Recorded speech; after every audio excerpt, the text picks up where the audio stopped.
Olá, pessoal! Hoje nós vamos estudar a Lei Orgânica do município de São João de Meriti, que se encontra no estado do Rio de Janeiro. Vamos estudar em partes, numa sequência de vídeos, tá? Que não sejam tão longos para não gerar um cansaço, uma desatenção. Então a ideia aqui é estudar em partes e também resolver exercício para estar fixando o conteúdo. Bom, e se você chegou no canal pela primeira vez, se inscreve e também ativa o sininho para estar recebendo atualização, notificações sempre que eu lançar um conteúdo novo nessa playlist e em outras que podem ser do seu interesse. Bom, é isso, vamos começar. Vamos dar continuidade ao nosso estudo sobre a Lei Orgânica do município de São João de Meriti, lembrando que nós estudaremos alguns artigos, aqueles que eu considero mais importantes, que costumam ser cobrados mais em prova de concurso. Não serão estudados todos os artigos, ok? Também é importante que vocês façam essa leitura previamente da lei, e venham aqui como uma forma de revisar esse conteúdo. Vamos lá, artigo 29 fala sobre as reuniões que acontecerão ordinariamente em relação à Câmara. A Câmara Municipal irá se reunir ordinariamente, ou seja, normalmente, em uma sessão legislativa anual de 15 de fevereiro a 30 de junho e de 1º de agosto a 15 de dezembro. É importante memorizar essas datas, já vi isso caindo em prova. E não poderá ser interrompida a sessão legislativa sem aprovação do projeto de lei de diretrizes orçamentárias, que é um documento que irá nortear a questão dos gastos orçamentários em relação ao governo, vai apontar quais serão as prioridades em relação, no caso aqui, ao município de São João de Meriti. Além da convocação ordinária, pode acontecer uma convocação extraordinária, fora do esperado. Essa convocação pode acontecer pelo presidente, pelo prefeito ou a requerimento de 2/3 dos vereadores, isso em caso de urgência ou de interesse público relevante. E uma vez convocada essa sessão extraordinária, ela só poderá tratar sobre questões relacionadas ao motivo pelo qual ela foi convocada. Bom, e qual é a composição da mesa da Câmara Municipal? Ela será composta de um presidente, de um primeiro vice-presidente, de um segundo vice-presidente, de um primeiro secretário e de um segundo secretário, que serão eleitos para o mandato de 2 anos, permitida a reeleição para todos os cargos da mesa. O presidente da mesa representa o poder legislativo, que é composto pelos vereadores. Bom, a Câmara Municipal terá comissões que podem ser permanentes ou temporárias e serão constituídas na forma e com as atribuições previstas no regimento interno ou no ato de sua criação. Bom, e essas comissões, que são permanentes e também podem ser temporárias, elas irão tratar sobre matérias de sua competência. Caberá às comissões tratar sobre o quê? Realizar o quê? Realizar audiências públicas com entidades da comunidade. Essas audiências públicas irá levantar questões, irá direcionar essas questões à comunidade para que a comunidade participe, para que dê opinião, para que tenha uma interação. Também essas comissões elas irão tratar de convocar secretários municipais para prestar informações sobre assuntos que sejam referentes às atribuições dos cargos desses secretários. Também irá receber petições, reclamações, representações ou queixas de qualquer pessoa contra atos ou omissões das autoridades públicas municipais. Então caberá à comissão receber essas reivindicações populares, também solicitar depoimento de qualquer autoridade ou cidadão no interesse da comunidade, então irá recolher esse depoimento e também apreciar programas de obras, planos municipais de desenvolvimento e sobre eles emitir parecer. Então vai analisar programas, e também emitir um parecer sobre eles. Bom, em relação às comissões parlamentares de inquérito, que são as CPIs, elas têm poder investigativo. Então, além daquele previsto no regimento interno da própria Câmara, elas serão criadas mediante requerimento de 1/3 dos vereadores que compõem a Câmara. Para quê? Qual a finalidade das CPIs? Bom, como eu já havia dito, as comissões elas possuem poder de investigação próprio e elas serão criadas para poder apurar, para poder averiguar um fato, e esse fato ele tem que ser determinado e tem que possuir um prazo certo, sendo suas conclusões, se for o caso, encaminhadas ao MP, ao Ministério Público, para que o Ministério Público promova a responsabilidade civil ou criminal de quem infringiu determinada lei. Vou mostrar a primeira questão desse vídeo. Lembrando que eu já disponibilizei para venda um simulado contendo 50 questões sobre a Lei Orgânica de São João de Meriti, assim como também combos com valores promocionais, contendo outros conteúdos como simulados do Estatuto de São João de Meriti e também da legislação municipal voltado para a educação. Vocês podem ter acesso a maiores informações na descrição desse vídeo, assim como acesso aos links que irão direcioná-los à compra do material. Vamos à leitura da questão, lembrando também de pausar o vídeo e analisar a questão com calma. No que diz respeito à mesa e às comissões da Câmara Municipal de São João de Meriti, marque a opção correta. Letra A. O presidente da mesa da Câmara Municipal representa o Poder Executivo? A letra A está errada, porque na verdade o presidente da mesa da Câmara representa o Poder Legislativo. Letra B. A Câmara Municipal somente terá comissões permanentes, sendo vedada comissões temporárias, uma vez que estas não estão previstas no regimento interno da Câmara. Bom, além das comissões permanentes, também poderão existir as comissões temporárias, elas não são vedadas, tá? Portanto, a letra B está errada. Letra C. As comissões, em razão da matéria de sua competência, cabe realizar audiências públicas com entidades da comunidade, entre outras atribuições. Sim, essa alternativa está correta e é o nosso gabarito. Letra D.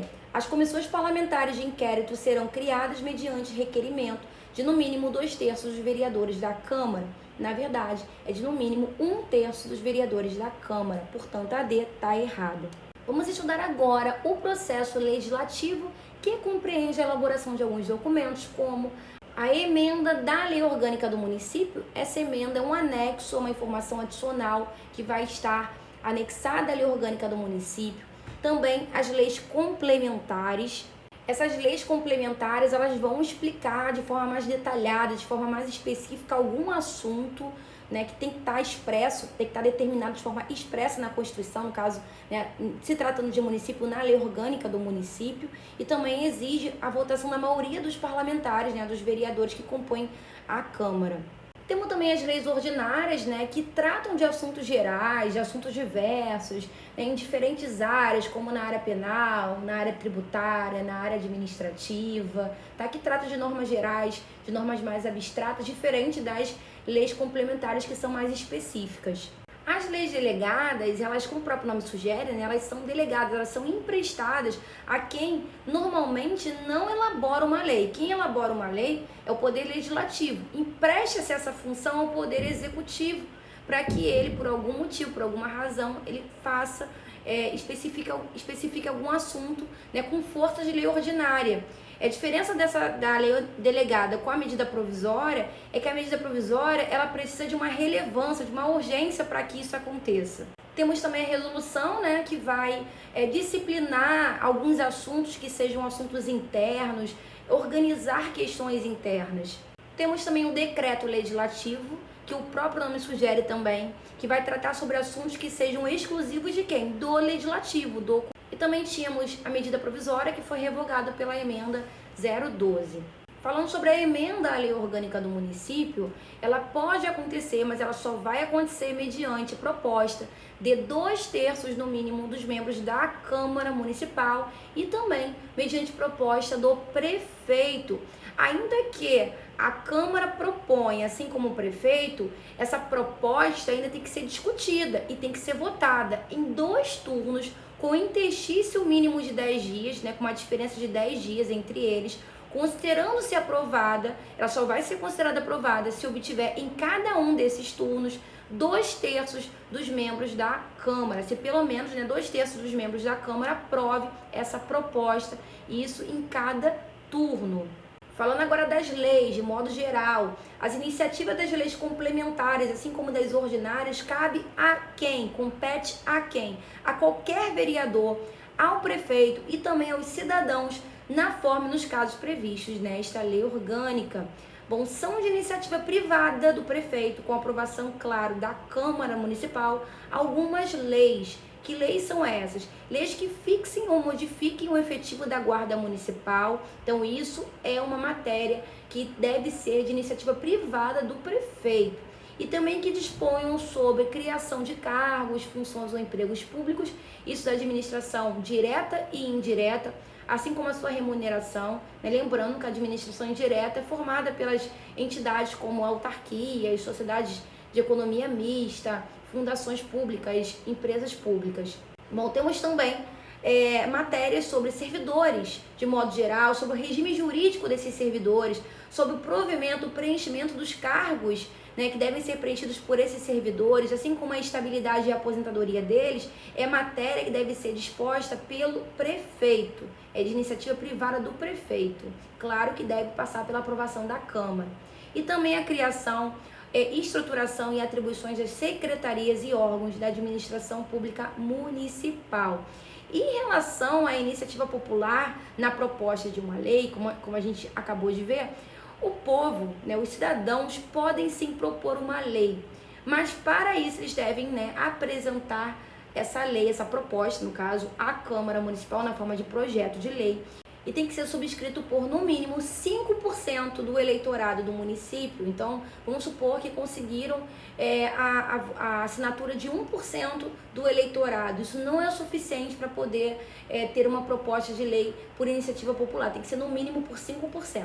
Bom, o prefeito ele pode solicitar urgência e votação em um turno único, em um só turno, para apreciação dos projetos que sejam de sua iniciativa, no prazo de 20 dias.